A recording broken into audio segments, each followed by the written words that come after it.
It's real. I'm Freelan. So today, anak ko butong dire akong ipatilaw nila, akong iparit nila unsan kalami in 1 to 10. So tala. Dong. Ako Come look at this. mo. Pwede ma-survive mo ang ngayon yung oras.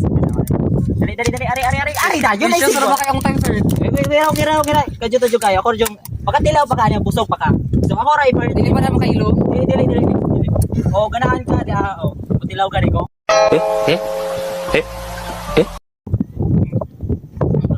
Ay. Saan may bata na ko na eh? Ako may iparit ni mo unhan kalami in 1 to 10.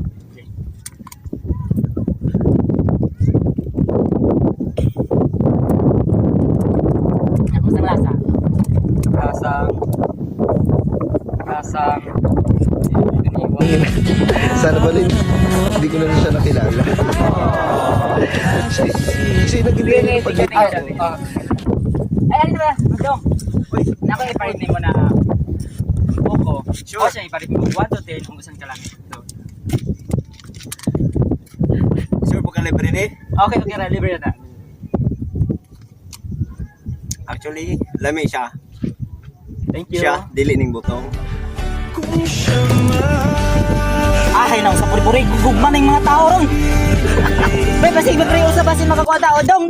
Mas lami man siya sa butong. Pwede makuha mo sa imbis na Mayra. Ako rin pa iparit ni mo na yung usang ka lami ning ako ang ginama na buko. Dagdagan ha. Dadyo niya out ta. Ay, kuhan ko ane kay uy, dasok na ko ni bali mo ron. Saan ba ito na, sir? Imnara din, iret na ako buwag.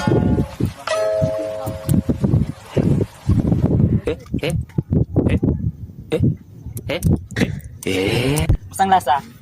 Slow. Chasog! That's me. You're probably wondering how I ended up in this situation. Aw, adyo mo yung mga batasan, no? Mura daw, thank you! Bye!